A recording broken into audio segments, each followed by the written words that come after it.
MS Dhoni is back by as a CSK captain. হ্যাঁ ভাই, ঋতুরাজ গায়কোয়াড় ভাই ইনজুর্ড হয়ে গেছে এবং এলবো ইনজুর্ড হয়েছে এবং পুরো আইপিএল সিজন 2025 থেকে ভাই বাইরে চলে গেছে। তো সেজন্য ভাই MS ধোনি আবার সিএসকে এর ক্যাপ্টেনশিপের দায়িত্বটা নিলেন। কিন্তু তিনি কি পারবেন সিএসকে কে ভাই একদম চ্যাম্পিয়ন্স করাতে এই বছর?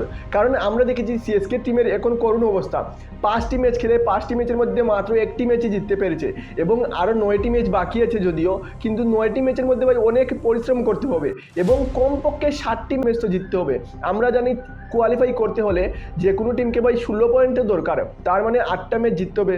তো এখন পর্যন্ত একটা ম্যাচই জিততে পেরেছে সিএসকে টিম, তো ভাই আরও কমসে কম 7টি ম্যাচ তো জিততে হবে। তো ভাই এটা একদম সহজ মনে হচ্ছে না যতটা সহজ ভাবা যাচ্ছে, কারণ 9টি ম্যাচের মধ্যে 7টি ম্যাচ জেতা অনেকটা টাফ হয়ে যাবে। তাছাড়া সিএসকে এর বাকি প্লেয়ারগুলো এত ফর্মে নেই। আমরা দেখেছি opening player Rachin Ravindra, Devon Conway এত ফর্মে নেই। তাছাড়া ঋতুরাজ গায়কোয়াড় একমাত্র প্লেয়ার আমার মনে হয় ফর্মে ছিল ভাই শিবম দুবের পরে, কিন্তু ভাই সে প্লেয়ারটা এখন ইনজুর্ড হয়ে গেছে। আমরা দেখেছি যে প্রথম ম্যাচে সে ভালো খেলেছিল, কিন্তু তারপরের ম্যাচগুলোতে সে প্রেশারের কারণে খেলতে পারেনি। তবে ভাই সে এখন আইপিএল সিজন থেকে বাইরে চলে গেছে এবং MS ধোনি সিএসকে এর নতুন ক্যাপ্টেনশিপের দায়িত্বটা নিলেন।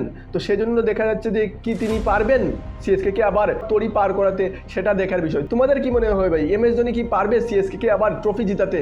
তোমরা কমেন্ট করে জানিয়ে দিও।